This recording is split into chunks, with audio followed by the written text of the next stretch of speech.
any opportunity I have to talk about this, I will take it, because I absolutely despise these liberals and Democrats, leftists, who have no idea what they're talking about on the issue of homelessness, who are continually making the problem worse, but speak with some kind of righteous indignation as if every one of us, everyone else, is doing something wrong when these people won't bother to lift a single finger. Talking to you, Kyle Kulinski. You are despicable, dude. You've lost your mind. You need to sit down, shut up, and do your homework. From a guy who doesn't know what a farm looks like, I'd be a little bit chill on coming out and insulting people who are actually trying to solve a problem that you and your ilk make worse. Uh-oh, Tim Pool is getting in the ring. Tim Pool does not do this very often, where he starts a segment just going off on a dude. Tim Pool is on Timcast, and he typically sticks to topics. He's a very high integrity dude. Tim Pool doesn't do a lot of shock jock stuff. He doesn't have to do that.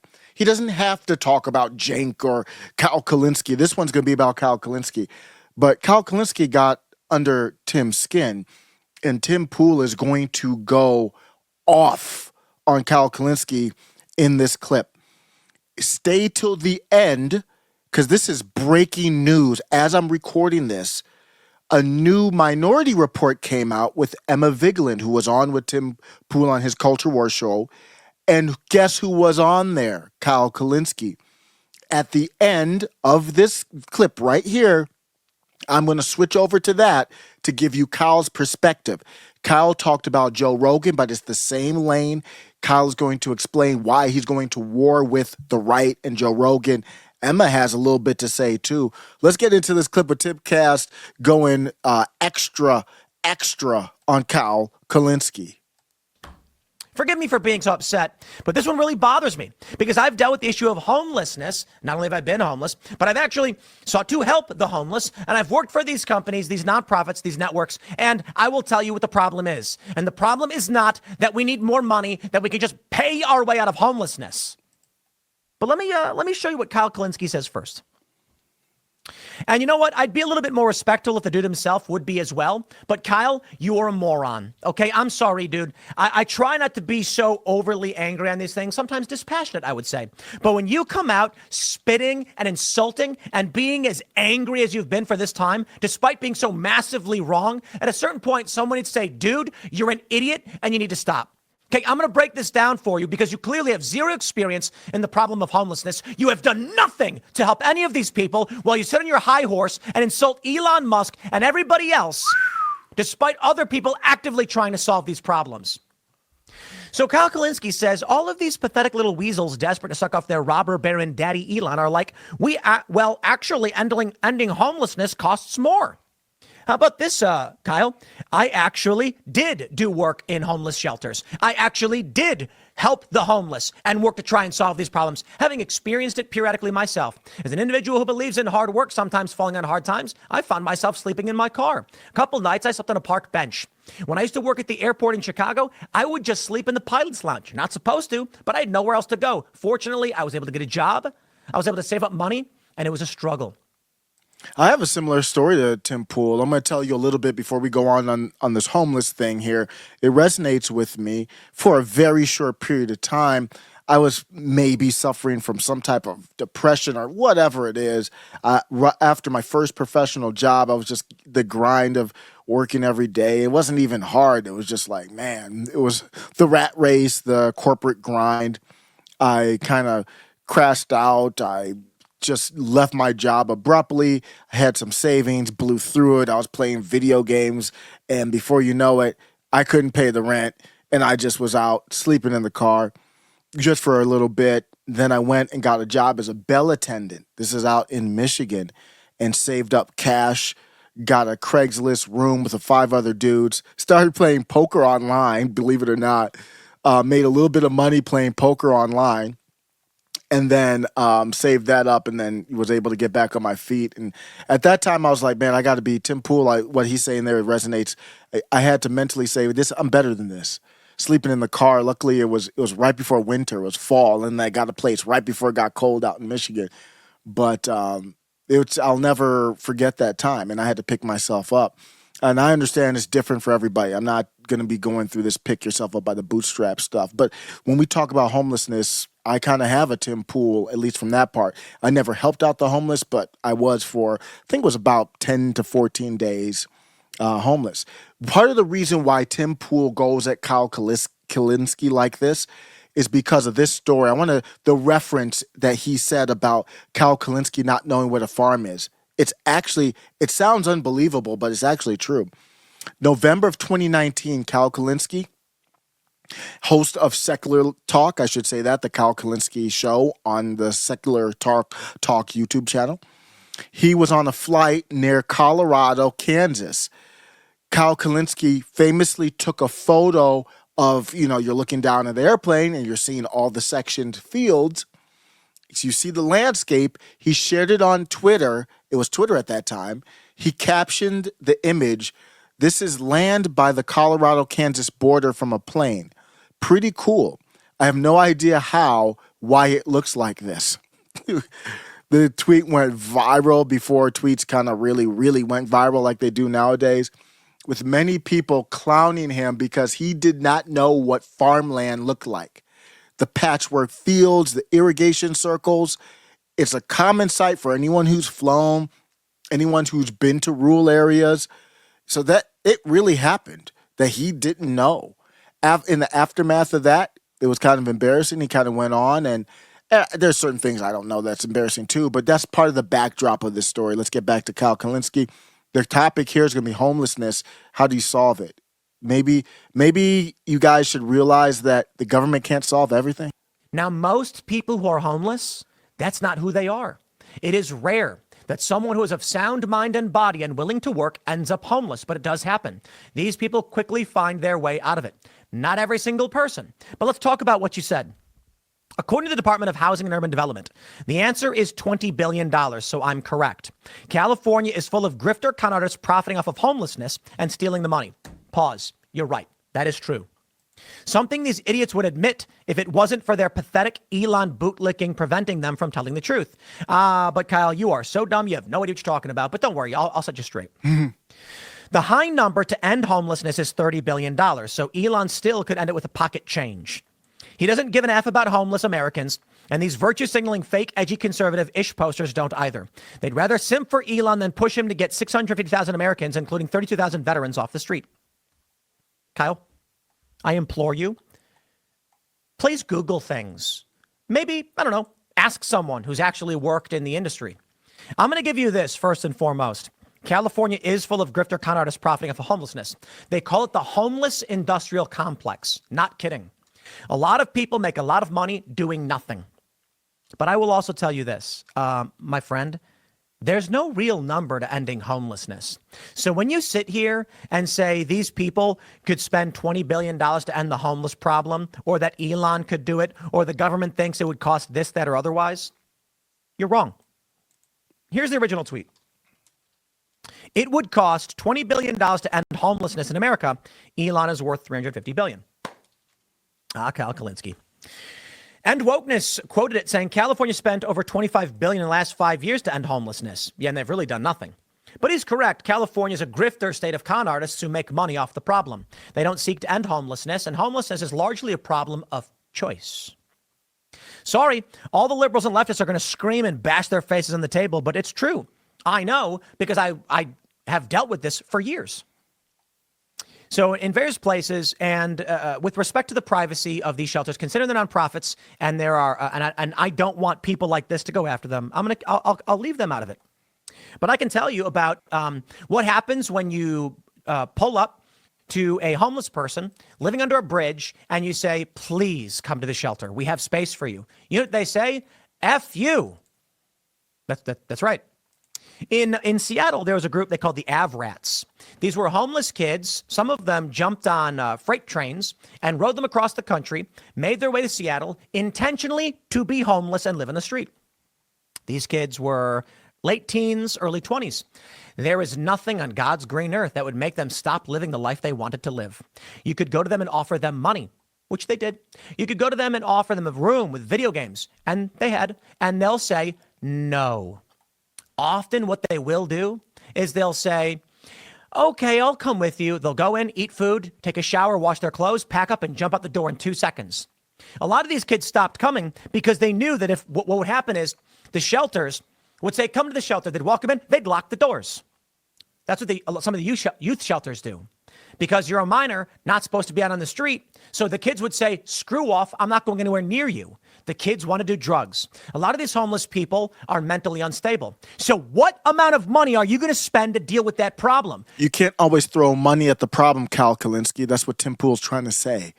You can't always beg Big Daddy government to save you, Kyle Kulinski. That's what Tim Pool's trying to say. You can't snap your fingers and make everything the way you want it to be. We don't live in utopia. We don't live in heaven, Kyle Kulinski. That's what Tim Pool is trying to say. This thing's heating up. What's your take on Tim's fiery rant? What's your take on Kyle Kulinski? Give me your hot takes in the comments. Hop on the Discord. We'll continue the after show there. But keep this going, keep this going, keep this going. Let's get back to Tim Pool. You want to create a forced mental institution? By all means. Maybe money there could solve the problem. You want to talk about what the problem is first? Because I got to tell you, to a lot of these people, the problem is taking the homeless, rounding them up, and putting them in a camp. I'm not kidding. They say, get them off the streets and put them in a facility. California in the north had talked about seizing any assets of someone who was homeless and putting them under some kind of like a conservatorship, saying, if you can't take care of yourself, we will do it for you and we will seize your assets. Is that what you want? What's frustrating to me is that I have walked up to homeless men and I have looked at them and said, hey man, how's it going? Can I give you some help? And they've looked at me and went, I'm not kidding. And I'm not trying to be mean to them. They can't comprehend. Some of these people are just unwell and incapable of surviving on their own outside. There's no situation where you just put them in a house and it solves the problem. There's no situation where you go to a heroin addict and say, get off the street and get clean. And they say, yes. In fact, the reporting is that Jordan Neely, a homeless man, was actually given treatment and a shelter, and he ditched it less than 2 weeks in. And I get it. And I've dealt with this. I am sick of these people saying these mindless platitudes. $20 billion could save it, but Elon's so rich. So first of all, Elon can't even liquidate those assets. His wealth is tied to the stock he has in companies, and he's only allowed to sell at a certain point. But hey, it was that liberal judge in Delaware that barred him from getting his CEO pay package in the first place. So you want a man who's not legally able to liquidate his assets, and then pay for a homeless problem, which doesn't solve anything. End wokeness is right. If you took that $20 billion and you applied it the way all of these activist groups do, nothing gets solved. The problem only gets worse.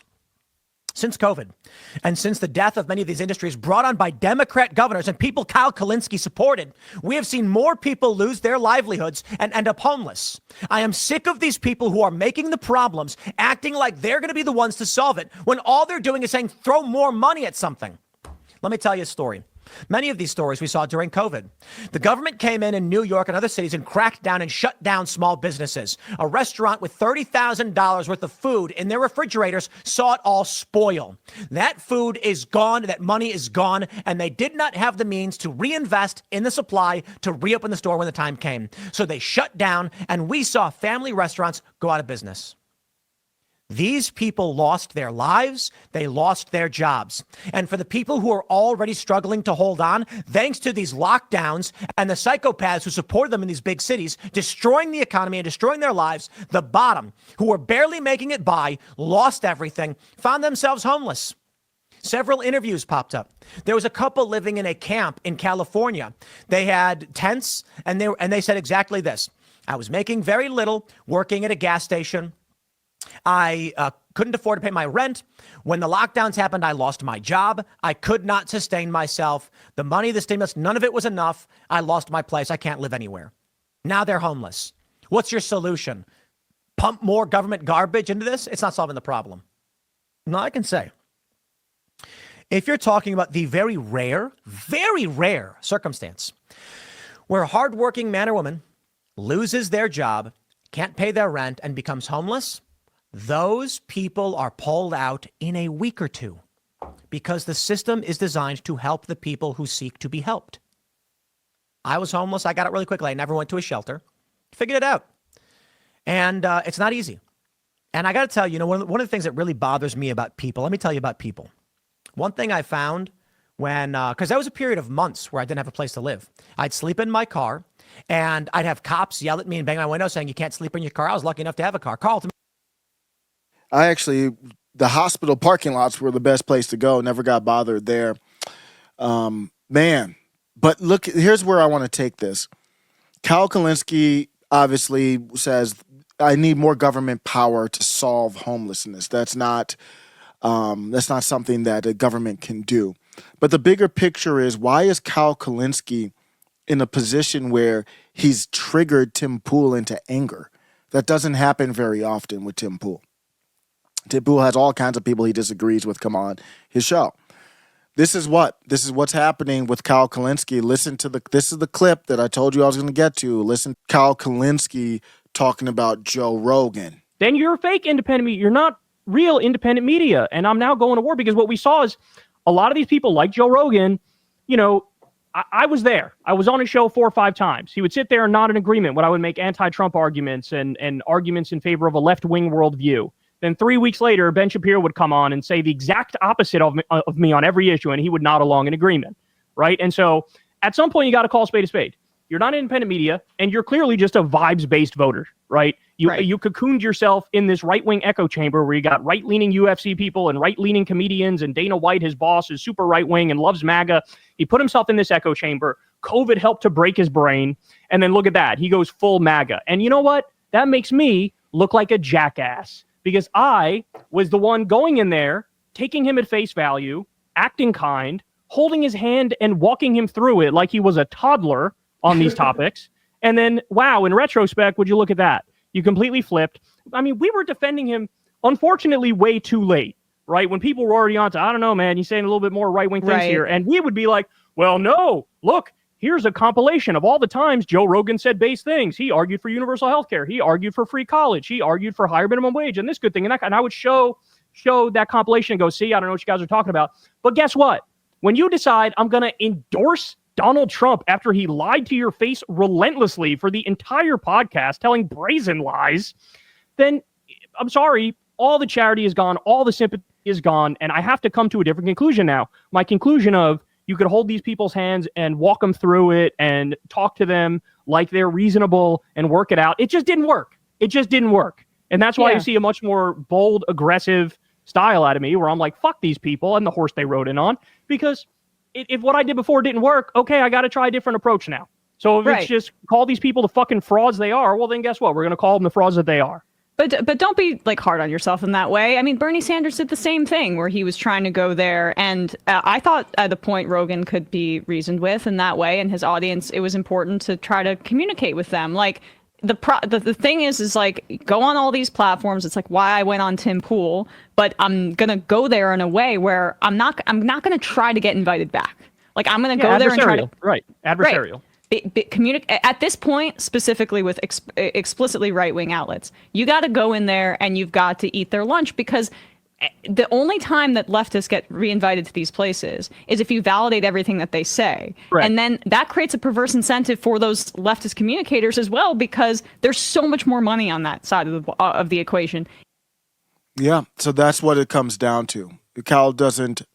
I've say this a lot, and I talk about, do I feel somebody's authentic or not? And people in the comments can disagree, but I'm not just saying I think they're inauthentic. I'm giving you the reason why. Did you hear what Kyle Kulinski said there?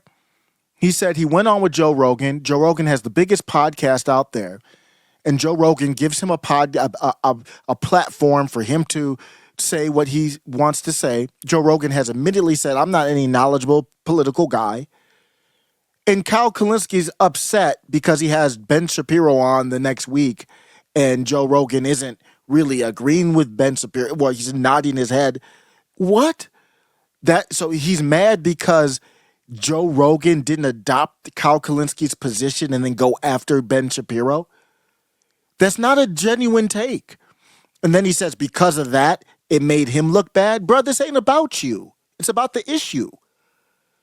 And Joe Rogan has the biggest platform. So I have no problem disagreeing with Joe Rogan, but you can go back on the platform and you're really speaking not just to Joe, to his 20 million people that listen to him.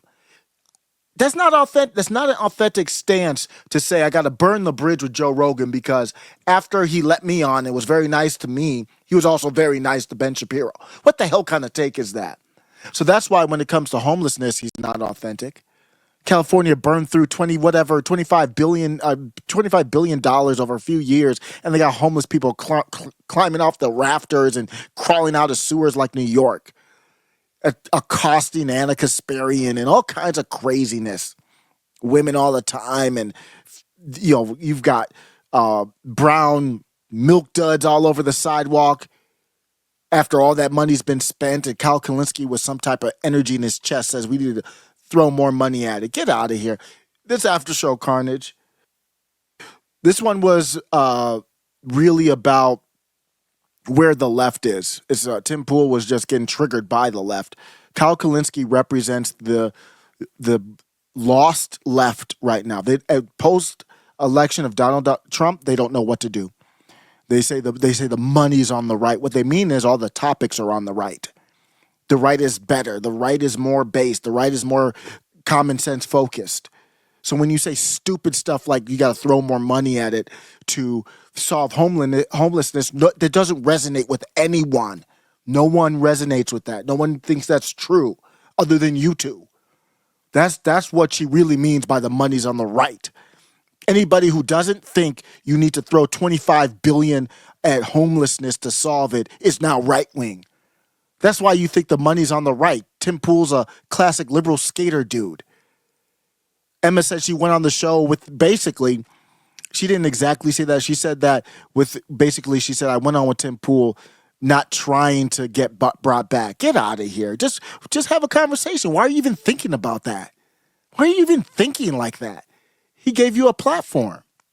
What if you didn't want the platform, then don't go to the show. What kind of nonsense is it? These people are lost, man. Let me know what you think in the comments.